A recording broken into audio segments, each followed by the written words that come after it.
अपने स्वार्थ की पूर्ति के लिए नालों में जो पानी का जो बहाव क्षेत्र था उसमें हमने खेतों के भी बड़ी बड़ी मेड़ बना ली, दीवारें बना ली और मकान भी नालों बना लिए, अतिक्रमण कर लिया। अब पानी कहाँ जाएगा? पानी तो स्वतः जल की धारा है, जहाँ उच्चावच से निम्न होता है वहीं बहता है वो तो कुछ देर इकट्ठा हो जाएगा, लेकिन जैसे ही उसकी क्षमता ज़्यादा हो जाएगी पानी की तो वो निकलने का प्रयास करेगा और निकल के चला जाएगा। अब अगर ज़्यादा तेज़ बहाव में बहेगा तो मकान भी चपेट में आएंगे, गिर जाएंगे, और क्योंकि वो बना ही ऑलरेडी नाले के अंदर है। और लोग स्टेटस लगा रहे हैं कि सुनो लोग, या कलयुग आंधी आने वाली है। इसमें कलयुग का तो कोई मामला नहीं है। पहली बात तो कलयुग सतयुग जो कोई ऐसे कोई स्पेशली है नहीं कुछ भी। ये सभी के धर्मों के अलग अलग रहे। सत्ययुग का मतलब तो वह जनरली सत्य बोलने वाला, कलयुग का मतलब झूठ बोलने वाला, काले कारनामे करने वाला, और सब जो सत्य बोलकर सही काम करने वाला। इसे उल्टी गंगा बहना भी कहते हैं। पहली बात तो ऐसा होगा नहीं। कोई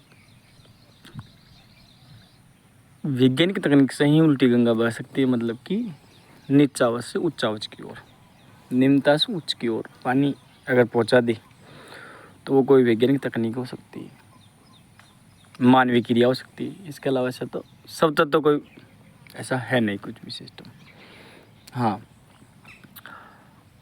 लेकिन लोग यही नहीं रुकते, इसके आगे भी कलयुग सत्युग की बात करते हैं। क्या करते हैं?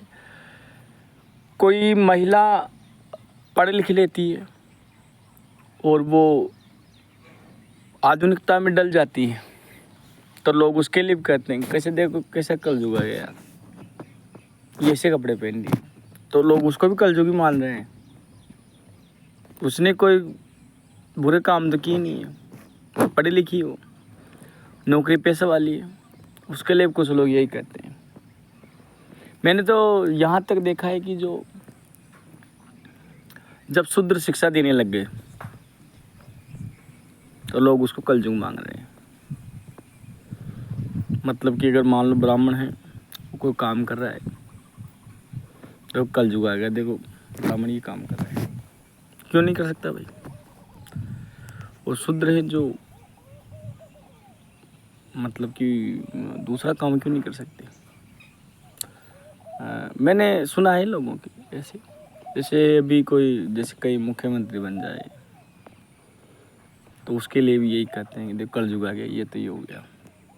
तो सत्य बात तो ये है कि कुछ लोगों के अधिकारों का हनन होना ही कलयुग है, और जो बहुसंख्यक है उन लोगों को अधिकार मिलना ही कलयुग है।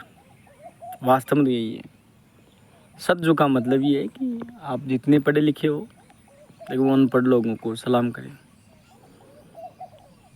आपके पास पैसे हों लेकिन आप अच्छा खाए पिए नहीं, उनका अधिकार खाने पीने का, आप उनके यहाँ मिलाते रहे। क्योंकि मैंने ये भी देखा है ना, गांव में जो कोई तर्कशील लड़का होता है वो किसी चीज़ों को लेकर विरोध करता है किसी प्रकार से, तो अन्य जाति के जो लोग हैं उसकी तुरंत बुराई करने लग जाते हैं। उसके पिताजी को संपर्क करते, यार तेरा चोर खराब है यार, उसको तो बदतमीज आदमी तो यार, जबकि लड़का अपनी जगह सही है, लेकिन उसे ये कहेंगे तो बदतमीज आदमी है, ये तो बदतमीजी करता है। और जो उनके यहाँ मिलाता है अनपढ़ है, बहुत अच्छा लड़का है, समझदार है भाई साहब। तो ये मामला चल रहा है। मतलब कि आप जितना चाटोगे, तलवे, अच्छे हो, दहाड़ोगे तो आप गलत हो। आपका शिकार करने के लिए लोग तुले रहेंगे। और तो बहुत सारी बातें हैं। तो ये कलयुग सतयुग का मामला तो ऐसे गाने में तो बहुत अच्छा लगता है, वास्तव में ऐसा नहीं है। सतयुग कलयुग का तो क्या ये जो भ्रष्टाचार करते हैं ये भी कलयुगी लोग ही तो हैं फिर, इसका मतलब तो सत्ययुग कलयुग का तो यही इतिहास रहा है, बाकी दुनिया में तो नहीं रहा। जैसे जब मानव के विषय में, मानव विकास में देखा जाता है तो उस समय का मामला यहाँ ऐतिहासिक और भौगोलिक रूप से फिट नहीं बैठता है। तो कोई कलयुग सतयुग नहीं है। अपने स्वार्थ के अनुसार लोग कलयुग और सतयुग बना लेते हैं, और ये सत्य है।